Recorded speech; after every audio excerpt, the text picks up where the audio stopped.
I am nostalgic. I am almost homesick for the Florida that I knew growing up in the 90s. The Florida where a family could raise a family on a single income, where you could buy a home before the age of 30 and it not be a miracle, where you could get access to the VA and not have to wait months or have your claim denied, where you didn't have to compete with foreigners to buy a home or to get a job, when your country felt unapologetically and authentically yours.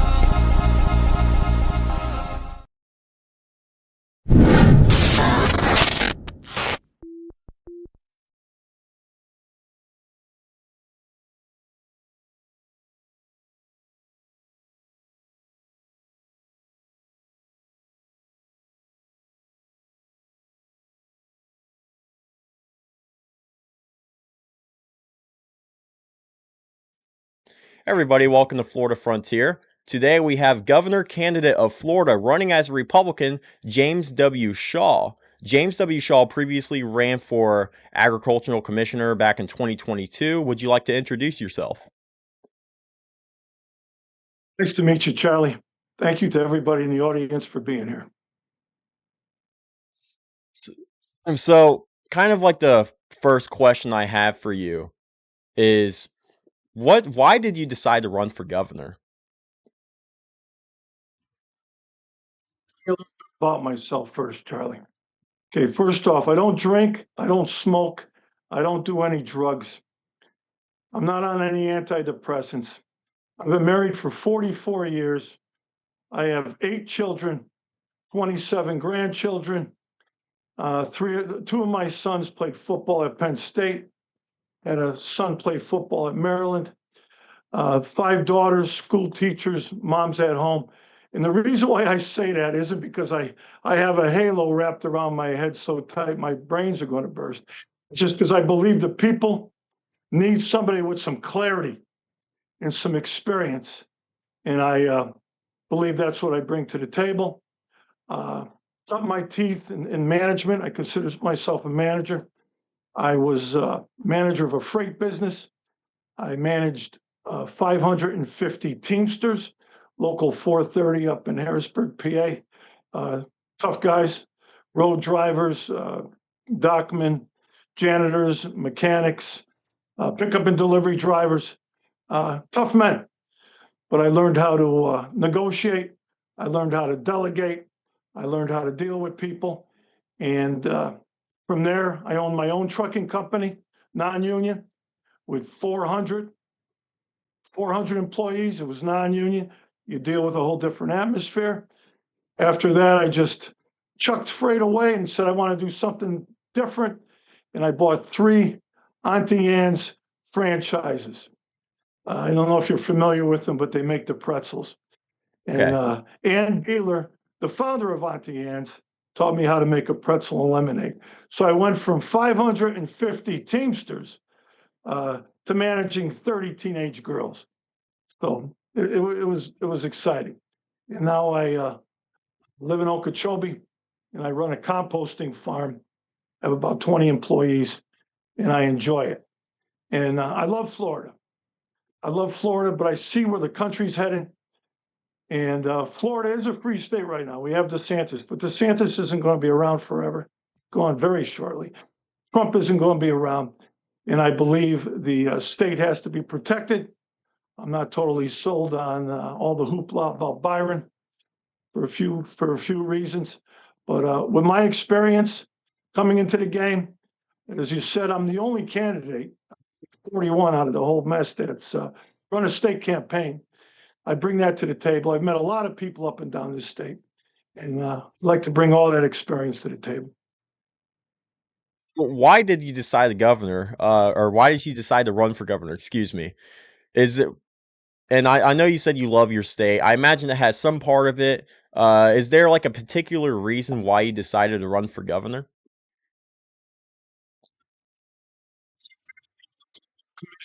Some say that's the 3rd leading position in the state. You're a cabinet member.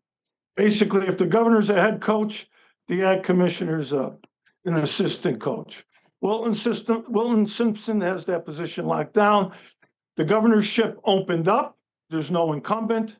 All right. Uh, I'm in it. I'm in it to win it. I mean, as long as the vote is diluted, there's as many as 8 strong candidates involved, and I bring 600,000 votes with me. Out of 1.5 million in that election, 600,000 knew of me. So I'm a proven product in that relation as far as meeting people and knowing people. But I was a little concerned about Florida. Yes, I'm a little concerned about the world right now. I mean, we're going into a different stage. This is a much darker situation that we're in, and I truly didn't trust, quote unquote, the politicians that are involved in this. I believe again, whether it be my parental instincts with the 8 kids and the 27 grandchildren, or whether it be my management instincts, I want to run it. I want to watch it. I know how to negotiate. I know how to delegate. I know how to set up expectations, and I know how to inspect those expectations. So, one of my concerns as a Floridian is I know Florida is one of the only states who's actually in the midst of completely dealing away with property tax. And I feel like the people, if they want to, vote for you, they ought to know your stance on property tax. What is your stance on property tax? Because me, myself, including a lot of other people, we think, or we don't think it actually is. You're essentially just renting from the government for something that you already own. It's a huge scam. You're just a tenant to the government and you don't actually own anything. What's your stance on state property tax? I think that DeSantis opened all our eyes. It's fantastic what he did, because you're right, you're perpetually renting forever. But the question is, how are we going to pay for the potholes? How are we going to pay for the stop signs? But I was really DeSantis did a great job with his Florida Doge, and he plans on paying a lot of it by the misspendings that he's finding. And I did grab some information on this, and he gave Blazing Golia the job. Hey, go find out where the money is being lost, which in fact can pay for these property taxes. I have some information in Palm Beach County, $344 million in wasteful spending on homelessness, salary increases. Jacksonville, 7.5 million on sidewalks, 1.9 million on DEI grants, $54 million on bike sidewalks. Just a few others, Orlando, $460,000 on tree inventory. And as far as university goes, spending New College, Florida, they were spending $83,000 of our taxpayer money per student when the state average is 20,000. So I am with you, along with every other citizen, through the Homestead Act. It would be fantastic to do away with the property taxes, but just to say it isn't good enough. And I believe DeSantis with Florida Doge is showing us how to do it. And I would carry it right on. Love it. Sounds good. And I noticed, for all those people out there who does not know, you ran for agricultural commissioner back in 2022, and meaning you had a lot to do with agriculture throughout your life, I imagine, and you desire to have a position like that. And so this question relates a lot to that. What is your position on the FWC board members being land developers, and would you reform the FWC? WC, Florida Wildlife Commission, covers 6 million acres of Florida. Florida of itself has 34 million acres. The FWC is in charge of 6. That's 18% of Florida's geographic area is under that heading. The FWC, 2,100 employees. It has a budget of $180 million. And as I said, just to put it in perspective, they're in charge of 6 million acres. The state of Delaware is only 1.25 million acres. Just our wildlife alone, the 6 million acres, is 4 times the size of Delaware. And if you want to break it down, like you said, I ran for agricultural commissioner. I kind of knew these numbers. 575 different species of wildlife, over 200 different species of fish, freshwater fish, over 500 different species of saltwater fish that all need to be protected, right? Now, to get back to your question, there are 7 commissioners on this committee. They meet 5 times a year with the governor. The governor actually appoints every one of these commissioners, and then they have to go to the legislature to get in, just to fill you in on how the process works.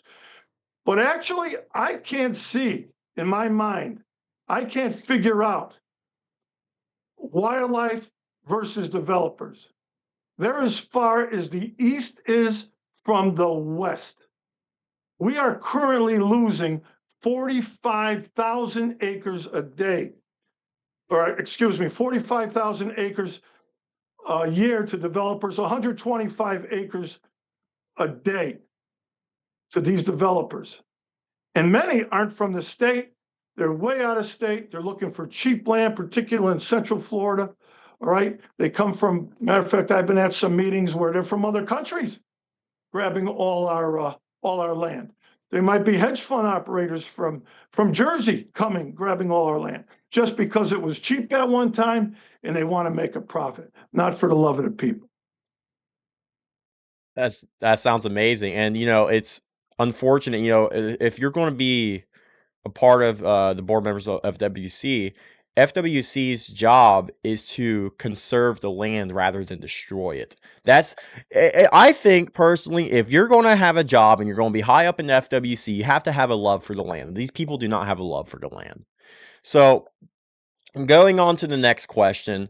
What is your stance on abortion? This is a controversial question, but a lot of voters want to know their candidate's position on this. What is your stance on abortion? Are you pro-life or what are you? Exception. Case closed. Anything other than that is murder. So you say no exception. No exception.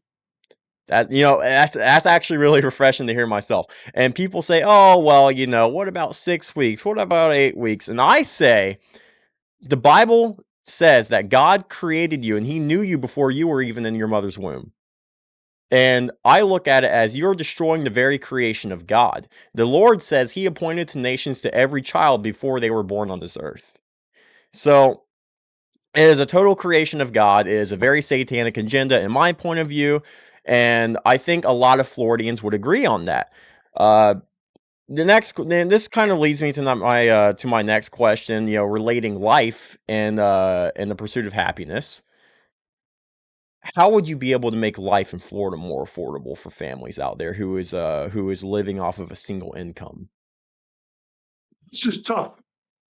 And a lot of it, I think we have to go back to COVID. If you could give me about 3 minutes on my explanation here. We took in tons of what I call them as refugees. People escaping New York, people escaping Michigan, even Colorado. They were under Nazi rule during COVID. They came in here like a horde. And you can't get away from it. There's a thing in economics called supply and demand. They all showed up all at once. The demand was through the roof.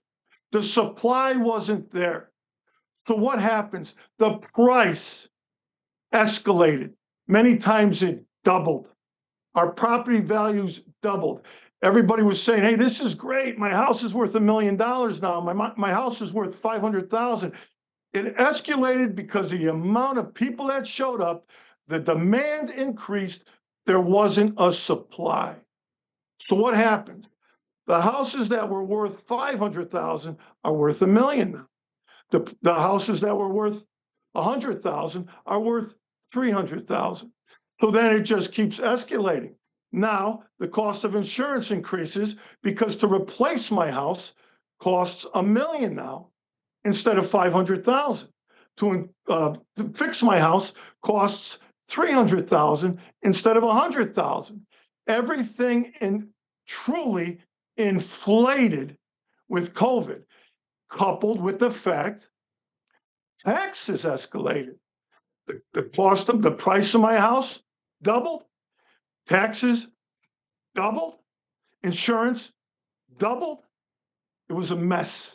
It was a mess. And what we're seeing now is a pullback. We're seeing a pullback because people are starting to actually leave. People are coming, but to a degree, people are also leaving.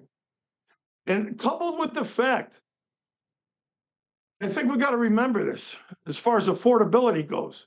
I believe it's a privilege to live in Florida. I truly do. And with a privilege might come a little extra cost.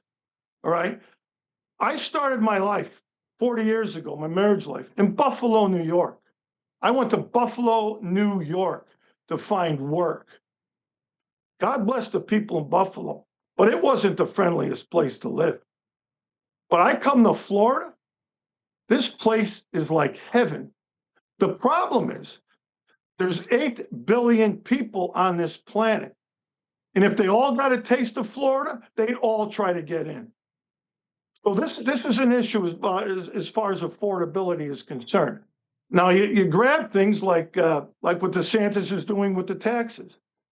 He might take away from some federal taxes. You might argue with the government, but all in all, right now we have to let just as quick as things escalated in the world of insurance, in the world of taxes, because then it kept moving on. And once your minimum wage increases, everybody says, hey, this is great. My minimum wage went up. Well, guess what? Mid-management wage increases, management wage increases, minimum manager wage increases.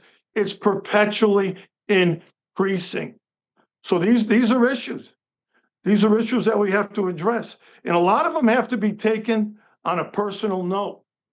You know, you mentioned the Bible as far as abortion. You know, try your best to live within your means. I know these are just words, but the way things escalated in Florida, it's a bigger issue. And if a politician comes in and just say, hey, I got the plan, God bless him. God bless him. But anybody could talk. As of right now, I believe we just have to wait because things are starting to de-escalate. They're starting to leave, right? And the developers played a huge role in this. They came in like vipers to try to meet the supply. And it happened so quick. It happened almost overnight, the inflation that we're dealing with. But little by little, I believe it's escalating. It's going down. Yes, sir. And so tagging on to affordability here, this mainly concerns the affordability for the youth whenever it comes to education, such as college. What would you do as governor to maybe change, lower the cost, or I don't know, do you have any plans for the education system in the state of Florida as far as colleges and universities go? Now, education, you know, Lenin, the supreme communist that practically destroyed Russia, said, give me the first 4 years of your child's education, the first 4 years of that education, and I'll own that country down the line. Education to me right now is up front, up front. I see the product that's coming out, and it scares me. I see young men, 18, that are supposed to be strong, with wrists the size of pencils. All right. I see no muscles at all. I used to do a case study, I would just park out at the high school and see the product of my tax dollars, what's coming out. And I wasn't liking it. And we have to worry about this as far as the product of human being that we're putting out. As far as education goes, I'd like to just get back to math, English, history, American history, science in the right degree, and get rid of all this outer space type education, all this DEI, all this woke experience that I think is destroying the minds of our youth. And what that does is it carries on into their young adulthood and into their older life, right? So I believe education has to be really looked at in the grade school years. And when I was running for agricultural commissioner, I mean, we have 7 million students. I think we should immediately teach them about agriculture, immediately teach them about the earth, immediately teach them how plants and how to harbor things, and eventually use them as a workforce, maybe 2 or 3 days to do the picking, to plant the fields, to learn how to do it, just for the sake of humanity, right? Not to mention other human factors like manners, like etiquette, like grooming. I say bring it back. Bring back things like recess, where you run around and you sweat and you skim your knees and you might even get, God forbid, a little bit hurt. Or bring back cursive. Bring back the drum and fife corps where you teach them music. I know it might sound a little different during this day and age, but I think particularly in education at the younger level, we might have to go backward before we totally lose our humanity moving forward. Yes, sir.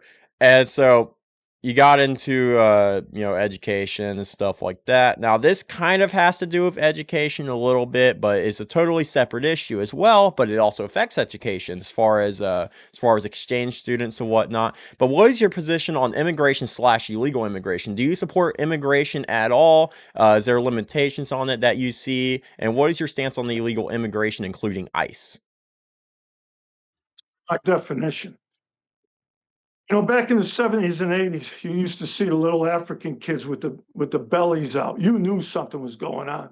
These people were starving. All right. This, at least going by what I see, that's all I can go by. News clips, and there were millions of them. The people crossing the border, backwards hats, book bags, a lot of them were out of shape, generally males. This is very, very suspicious. All right. And at the very least, again, quoting the Bible, there's a verse in there that says, "Thou shalt not covet. Thou shalt not covet." And I believe many of these immigrants covet what we have.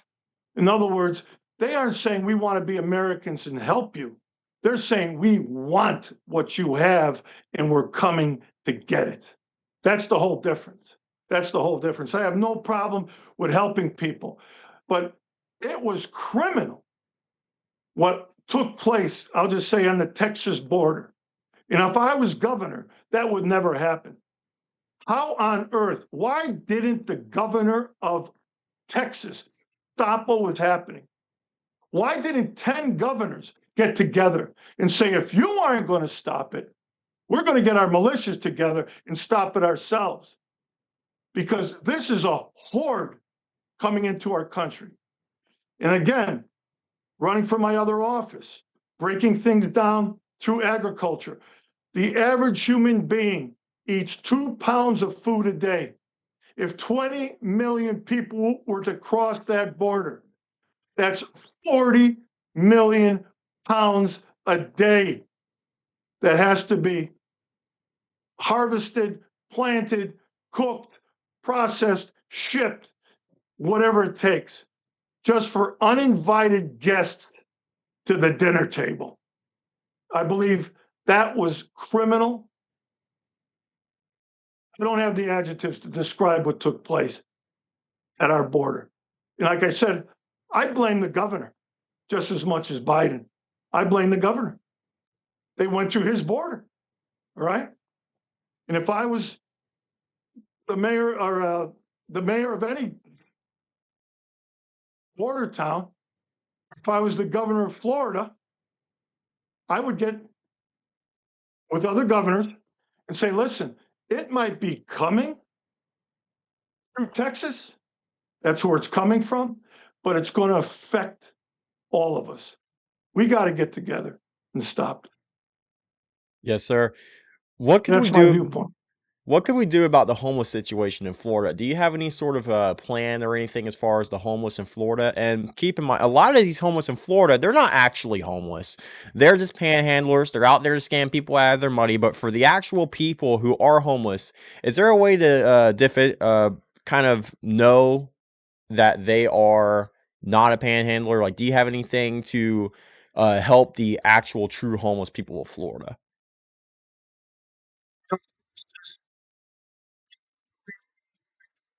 Of mankind. They were called beggars. So, I mean, you're always going to have the homeless. However, there has to be some mercy involved. There has to be some wisdom involved.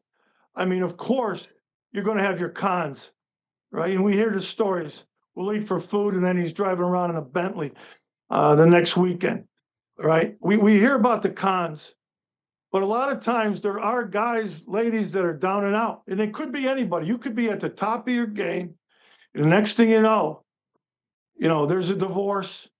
Next thing you know, the guy's run out of his money paying child support, loses his house, can't afford his car insurance, and he's hit Skid Row. So there's a lot of different reasons for homelessness. And then there's the people that are just mentally ill and may need hospitalization. So there's all different forms of it. If there would have to be a task force, maybe you would need a task force first to find the cons.